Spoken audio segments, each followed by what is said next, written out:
So here we have a perfume that came out in 2012, and this one by Casamorati is called Dama Bianca. Now, it goes without saying that I've had experience with this fragrance quite a bit. I've tried it at many retailers, some perfume boutiques in Soho. I've sampled it on a number of occasions, and I knew eventually I had to purchase a bottle, and recently I did buy my bottle. It came in the mail a few days ago, and I have been thoroughly enjoying it ever since. And, this is a fantastic feminine release. Of course, a lot of people will argue that it's unisex. I'm going to give you all of my thoughts in just a little bit. But before I dive into the video, I do want to mention that if you're a fan of perfume-related content, and of course, if you love smelling your best, hit subscribe, hit the bell, and also give this video a thumbs up for the algorithm. It would really, really mean a lot to me. So I bought this from jomashop.com. I think everybody knows about Joma Shop at this point. They have a lot of really hard to find niche fragrances at really, really good prices. I know they do some crazy sales from time to time. I'm sure they're going to have one next month for Black Friday, Cyber Monday, whatever the case may be. And usually it's the Parfum de Marly's and the Xerjoffs and all of these other brands that are being severely discounted. So I purchased this at Joma Shop with my own money. And this is one that I have been wanting for quite some time now. And my God, it opens up with this sweet, creamy vanilla ingredient. That's what I'm getting right off the bat. But of course, there's also lilac, there's violet, there's some other floral ingredients in there as well. But I'm getting this vanilla ingredient with this kumquat ingredient in the opening, which is really interesting because the only other fragrance in my experience that I think has that note is Moschino Uomo. And that's a fragrance that I purchased way back when. I think I had actually done a review on it with my late friend Carlos Powell.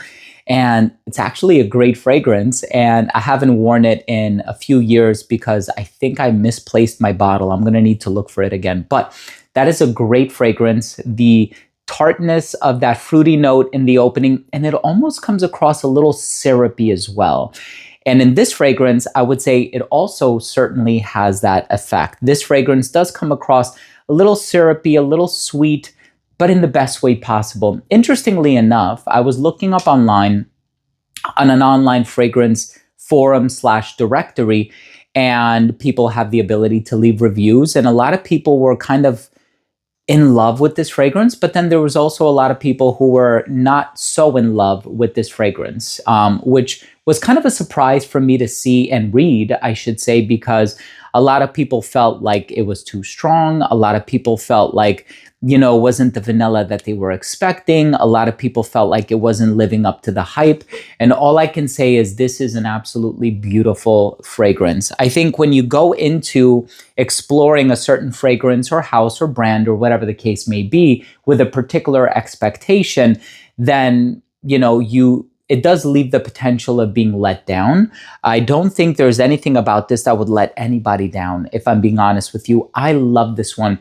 I'm going to be honest with you. There's another fragrance called Quattro Pizzi, which is a very starchy tuberose with some spiciness thrown into the mix. I think some booze, some cinnamon, whatever the case may be. That fragrance, on the other hand, is not my style. Like, I would never wear that. I find it to be a bit too feminine and a bit too vintage smelling, if I can use that term. This one, on the other hand, I think is gorgeous, right? The vanilla, the malt, the musk, the sandalwood, it's creamy, it's rich.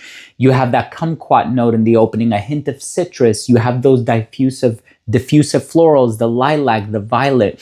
It's such an interesting composition and combination of notes. And it's also a fragrance that I can't really compare to anything else on the market. With a plethora of vanilla-based perfumes available at our disposal, it's like there's so many different types. We have Novae Vanille by Atelier d'Or, which is a very boozy vanilla. We have other vanilla fragrances that are spicy. We have, Yara by Latafa. We have, the new Vanilla Caviar by BDK Parfum. We have so many different vanilla fragrances, and despite all of that, this one still bears the uniqueness and the originality. This is actually a very beautiful wedding day perfume. The presentation on this is so gorgeous, and I don't know if the aesthetic of the presentation is contributing to my saying that this is a fantastic wedding day perfume, Also because I think Valaya by Parfum de Marly is a beautiful wedding day perfume. And it's also housed in a frosted glass bottle that is, you know, kind of transparent and on the lighter side of things, I would say. But there's something so beautiful, so feminine, so ethereal about this.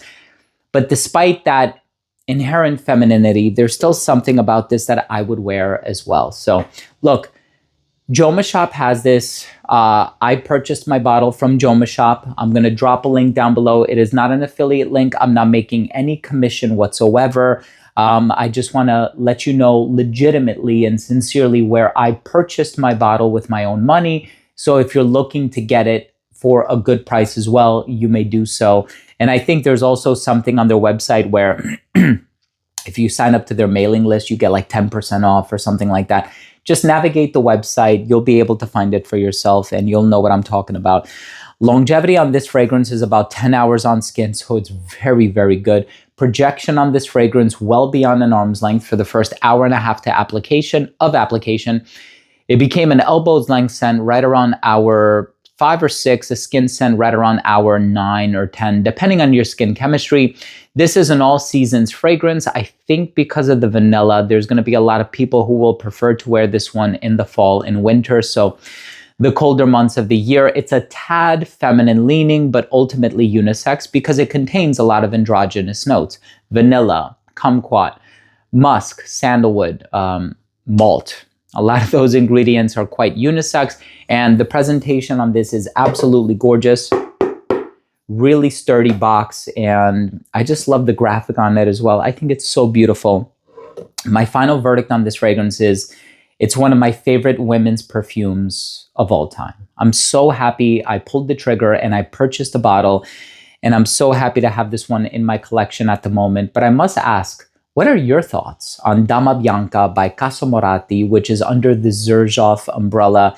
Do you have a favorite Casamorati? Of course, my favorite to wear is Mephisto Gentiluomo, but there are so many others from the brand that I also particularly enjoyed. The original Mephisto, and then of course there's Italica and Lira, and I have acquired so many throughout the years. But let me know, what is your favorite? Drop your comment down below. And of course, if you took anything of value from today's episode, I would really appreciate it if you would consider supporting the channel by clicking subscribe, hitting the bell, and giving this video a thumbs up for the algorithm. It would really mean a lot to me. Thanks again for watching. Love you all, and we'll see you tomorrow with a new episode. Bye.